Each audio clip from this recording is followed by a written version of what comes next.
Welcome back to another video from the Serious Games Initiative here at the Wilson Center.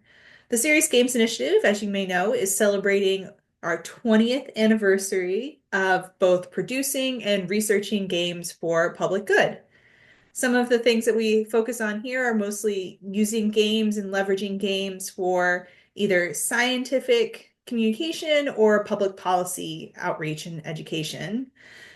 Throughout the decades, our approach has really emphasized these 2 points. We've created everything from games about the federal budget, Budget Hero, and the fiscal ship. And then we've also created a series of games on artificial intelligence recently, including AI's Anatomy, which is about bias in AI systems. All of these can be found on our website or in the description below. We also take a concentrated effort of supporting the broader field of practice of serious games, both in the academic sphere and also in those who are actually making and developing the games. We put together this series of interviews to highlight some of those key voices in the history of serious games.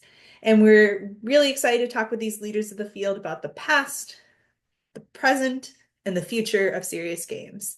And to that effect, I'm joined here by Kate Edwards. And my first question is, Kate, if you could please introduce yourself and how you've oriented towards serious games. Yeah, absolutely. Well, thank you so much for having me here, and congratulations on the 20th anniversary. That's really exciting. So my name is Kate Edwards, and I'm a geographer, and I have been working in games for 31 years. I started in 1993, and which was actually on a game that could probably arguably be called something of a serious game, which was Flight Sim. Oh, Even though it's a game, yeah. but it is actually a genuine flight simulator that is accepted by the FAA as instrument flight rating. So I worked on Flight Sim 5.0 when I was at Microsoft because I'd entered the company as a cartographer to work on Encarta Encyclopedia and Encarta World Atlas, which is a product some people out there probably remember of a certain age group. They don't make that product anymore because now Wikipedia is kind of like taken over online. But that's how I got started in at Microsoft and working on games. And then ever since then, I have worked on many, many games, mostly on the entertainment side of things. I'm up to, I think I just started my 288th game last week, and so it's busy. But my interest in serious games has always been there right from the start because I have been a gamer my entire life. I was 7 years old when Pong showed up at a local store because yes, I'm that old. So it was just a phenomenal experience to interact with this machine that is now doing something that many of us of that era were just like, what is this thing? And it was life changing. So I've always been a gamer and I've always really enjoyed games and the role that they play. Um, and I think a lot of the earlier games I played way back when in college and whatnot were games that were had more of a serious game intent. They were games that were made by like certain academic departments, like how can you sort different soil samples, for example, and just little things like that, which kind of drew me in and got me interested in the power of games as a medium, not just for entertainment, which was the obvious part. Because yes, I grew up during the golden age of the video game arcade in the 80s when I was in high school. It was amazing, and consoles and all of that. All of that was great, but it was really about what games could do beyond entertainment. And so I always was fascinated with that, especially coming at this as a geographer and coming from that field, and dealing with cultural differences and geopolitical differences, and how do we help people understand these differences. And so it was very clear to me early on that games are a perfect way to do this because games have that ability to draw us into an experience, make it interactive, and basically through that interaction, we are essentially kind of secretly or casually teaching people some real facts and real information and real critical thinking skills that you just probably wouldn't get otherwise. And so I've always had an interest. And so that kind of it started for me. I would say my interest in serious games started before I even started working on any actual games. Yeah, no, I really love that notion of how games can really build and bring people together. But if we think back to the age of CRT monitors back into 1993, can you describe what the landscape was of interest or the spark of interest in using games, both from yourself, as you just described, but also from the broader industry level? Yeah, I think that the main thing is that, I think we can argue that the entire games industry as it exists today, in the very early days, I mean, even going back to the 70s and 80s, before it became like a true commercial venture, a lot of the early games were arguably serious games. Because I think we were trying to explore what the medium could do. Because again, the entertainment aspect was easy. To me, that's the easy part because you can make something entertaining, even though, yes, there's a whole, game design and everything else is complicated. To make a great game takes a lot of effort, whether it's entertainment or not. But what I'm saying is that I think a lot of the early games that I saw back in those days were a mix of entertainment and uh, with serious topics that they were trying to address. It's just that the reason I think, in a lot of ways, that the entertainment side took off so well is because they were actually making money. And there was actually a market for those games more than there was a market for what would be considered to be like a classic serious game. Certainly we see many of these serious games found their places in museums and different exhibits and installations all over the world. As well as online when eventually, online became a thing. But I think some people sometimes perceive that the entertainment part came first, but in my perception, it wasn't first, it was just concurrent. It's like Hmm. this the whole purpose of games being used for many different purposes. That started very early at the beginnings. It just so happened that the entertainment part made more money faster, so naturally more people are going to gravitate towards that so they could actually generate revenue and make a living off of this. Yeah, I am first of all, by the way, really impressed that we haven't made a "Where in the World is Carmen Sandiego" reference yet. Since that's one of the games that I grew up with. That Yes. and Math Blasters, Mario Teaches Typing. Reader There was Rabbit. just, yeah, exactly. And it's really interesting. You're very like I love that point of it was a parallel effort, right, to make them both entertaining but also like really capitalize on this medium as a avenue to crack open uh how to make things fun for learning as well. Mhm. So if Yeah. we are sorry, go ahead. No, I'm just agreeing with you.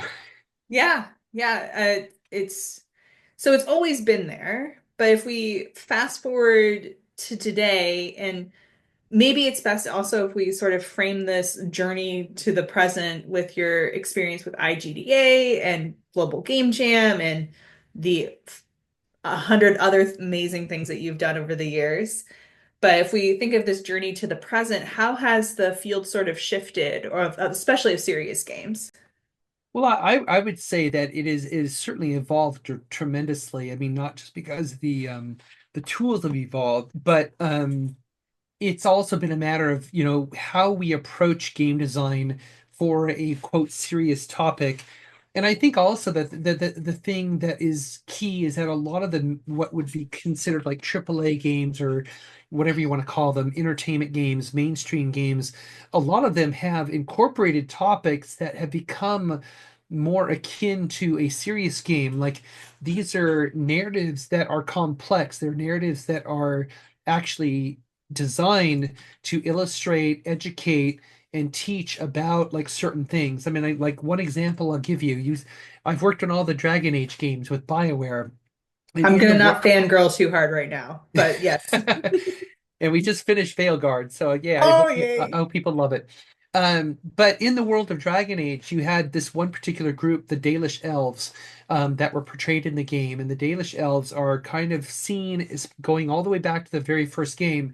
Um, they are seen as kind of the outcasts of society, and people speak ill of them. They're kind of portrayed in sort of this untouchable role, kind of untouchable caste within the world of Thedas, and there was intention behind that. The reason that was done is because the original designers and writers wanted to kind of thread a commentary and an allegory into the world about immigration.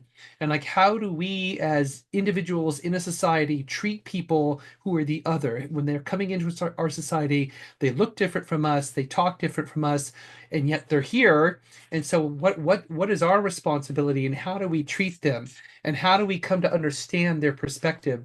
And that was one of the key reasons for making the elves, the Dalish elves, like they did. And I thought it was a brilliant move by the writers because they took the elves, which typically in most fantasy literature are like Tolkien, are these, godlike elevated beings who are like perfect and everything else.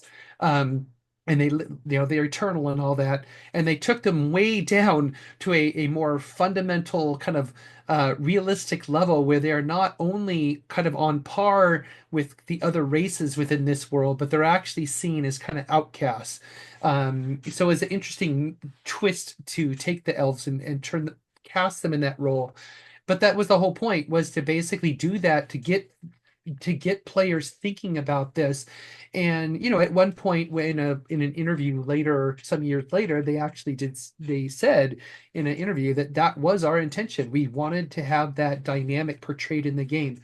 And that's just one example, but I think there's a lot of AAA games and main games where the narrative designers are pulling in what I would call what used to be typically serious game themes. We're going to address a serious topic, but I think that just illustrates the great maturity of games as a medium that it's had over the last several decades, as we're starting to see it emerge as a more complex narrative, which dares to speak about things and address things that normally were not addressed, 20 or 30 years ago, and even provoke emotion. You could think of a game like The Last of Us or Last of Us Part Two. The level of emotional depth that you see in that game is pretty phenomenal.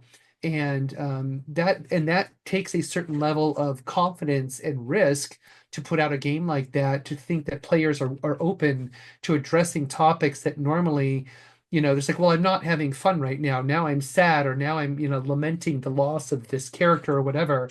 I mean, I was horrified when I lost my dog in Fable 2.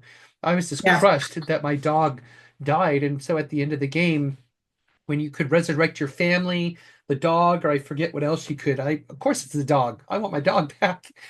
Um, so I think that, to me, I mean, it is basically that one of the key things that I think is a big difference today is that while we do see serious games having evolved on their own and becoming much more sophisticated than they were, 20 years ago, and what they're capable of doing and the level of education that they can do in enlightenment. But I think that fusion of some of those themes with actual mainstream games is a really important trend we've seen that I think is going to just increase.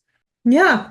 And it's actually so back in 2002, Ben Sawyer of Digital Mill he was for the Wilson Center, wrote a piece on what a serious game was.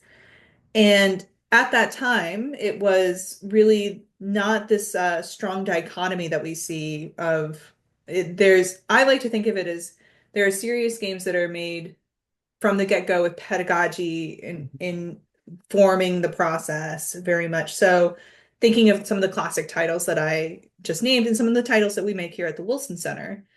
Then there's more like the use case situation where a serious game often is, or a game can be used in like educational settings because the teacher sees this is what a game that is very has a high narrative component, or my students are engaging with it and can bring it in.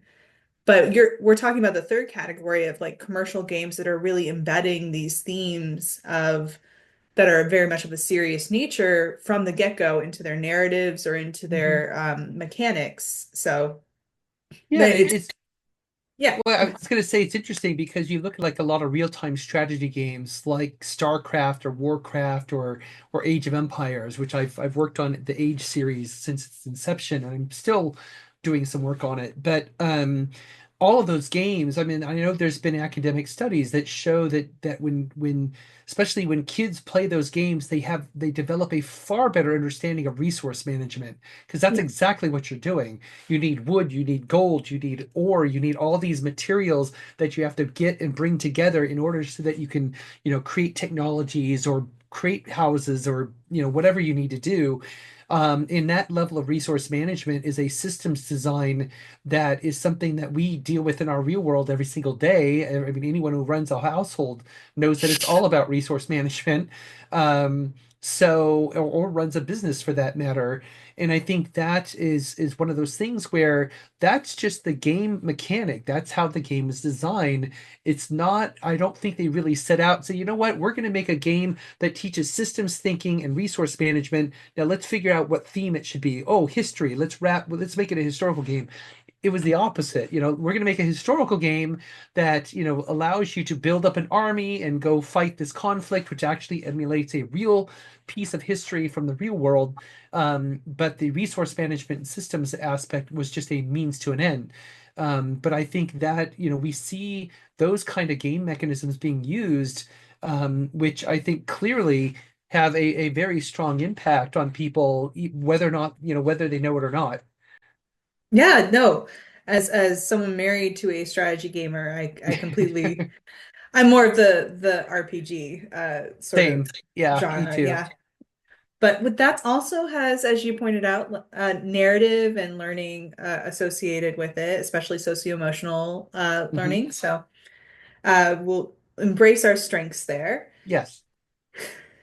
Thinking of this general movement, though, of some of these commercial games that you've named, or just in general, the field of serious games, the direction that it's going, and what does the future hold for serious games, in your opinion?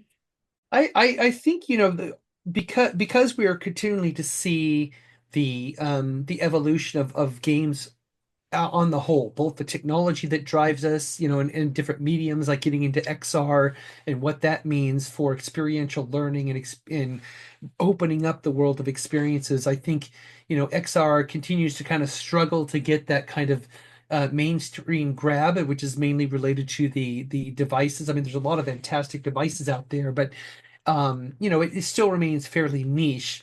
But I still have a lot of hope for XR technologies because I do think, especially when we eventually get to really viable AR devices that people can use kind of in their everyday experience, it's really going to open up a tremendous amount of learning, and kind of the gamification, if you will, even though I know some people don't like that word, but being able to basically infuse game related thinking into so many activities that we do, ones that make sense.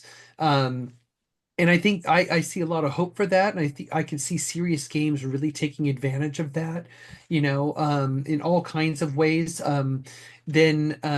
But I think serious games as a whole, I there's been a lot of fantastically successful serious games, and you could argue that some of the ones that were passed off as mainstream games were technically like a serious game. Like I think Never Alone is one of those that fits that category where you have an entire game that was created with the purpose of highlighting a specific culture, from northern Canada, tribal culture, and everything about that game was created with that group's approval and input.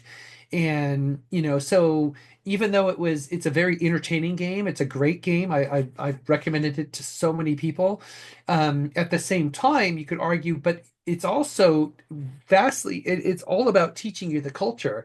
So many aspects of that culture, the mythology, the cultural practices, the language. I mean, everything in that game is a reinforcement of teaching in the culture. So is that a serious game or is it an actual entertainment game? Well, it's clearly both, in my opinion. And I think to me, that's a good example of where I think serious games are evolving, where they're becoming, I use the word sophisticated, but I mean, what I really mean by that is I think the lines get blurred so that it's not explicitly necessarily a serious game, even though, yes, there will always be a reason for those. And they're, like you said, like ones that are designed with a very specific pedagogy and other things behind it, which is perfectly fine. Just like there will always be games that are designed strictly for fun. We're always going to have somebody making a match 3 game again and again, but which is fun. I still play them. I play Bejeweled Blitz every day, but because it's fun and quick. But I'm not. What am I learning from that? Probably not much other than my dexterity skills. So So that's where I see happening. I see this continuing to merge of those two, so that I think personally in an ideal scenario, you're not going to really be able to know whether or not this is really truly a serious game, per se. I know some people will still want that because they have a specific purpose for the game, and like I said, that's perfectly fine. But there are so many ways that we are already merging kind of this critical thinking skills and passive learning into mainstream games, and I kind of see that continuing. So, we could see at some point, and maybe we already have, and I didn't recognize it, but a AAA game that truly is a serious game on some level, but it was just never perceived that way. Yeah, it would be really interesting to see that on the horizon, right? Where it's designed with the both those the cause for pro-social impact, right? And then also coming from a major studio. Hmm. Um, can I actually pick your brain really quick Hmm. on the AR component that you brought up? Yes. It does relate to the technologies of like geospatial awareness Hmm. and embedding it in local. Where do you see AR technologies, or how rapidly are they evolving, or what are the possibilities with AR in particular? Well, I have a lot of hope for it. I mean, I wrote my master's thesis in 1991 on using VR and AR for cartography. So that's back when those technologies hardly even worked at all. So, but I saw the promise of it, and I still have that hope. And the VR, I think we've come a very long way with VR devices, and the ones that are out right now are quite good, whether it's the Quest or the Vive or whatever flavor people prefer. I mean, AR is still a bit of a struggle. I know Meta just announced their Orion project, I believe it was called. And there's other things in the work. I think people are, I've tried the Vision Pro from Apple, which was a very cool device. I mean, I think it's really, really cool. It works very, very well, except it's very heavy, limited battery life. It's very awkward. So basically, we I think we're still on the quest for AR that's like this. It's just glasses, super simple, really easy to use, voice control, simple buttons, whatever it might be, long battery life, whatever the case. We're not there yet. I mean, I know of many companies are working on something towards that, but I think the form factor has to be that easy, and that it has to be able to, to uh, to easily map onto the environment. And that technology is out there. It's just a matter of bringing it all together at a price point that's going to work on a consumer level. But I think once we get there, and I don't think it's if, we will get there. But once we have devices like that, it will open up so many avenues for games in general, both serious games and entertainment games. I mean, imagine being out in the natural environment. You have something that can, recognize shapes, recognize all kinds of things. You could play games where you're going out in the environment, trying to identify different birds by looking around. And so you identify one, okay, I think that, it says, I think that's a robin. And then you can take your guess. It's like, yeah, it is. Good job. Whatever it might be. It's like, or like Mobile wingspan is what you're describing to me, and I'm very excited. yeah, yeah, exactly. Or like one of my side projects that I started during COVID, I started a company called Set Jetters, which is a film tourism app which helps people find where movies and TV shows have been filmed, because that's a hobby of mine to do that when I travel. And so with the glasses, with the AR, you'd be able to identify those places, and look around, and because we've already gamified the app, you can earn badges and all that kind of thing, and you collect scenes when you get within 60 meters of them. So all of that could be integrated into the AR device and actually make it, even more compelling, especially if you're in a very scene-rich environment. Like if you're in New York or London, it's just like, I swear every street corner has been used for something, So I could see people really kind of getting into that. But I think it does hold a tremendous amount of promise for what we can do because I mean we already saw the power of Pokemon Go in terms of getting people out and out in the environment. And I play Pokemon Go still.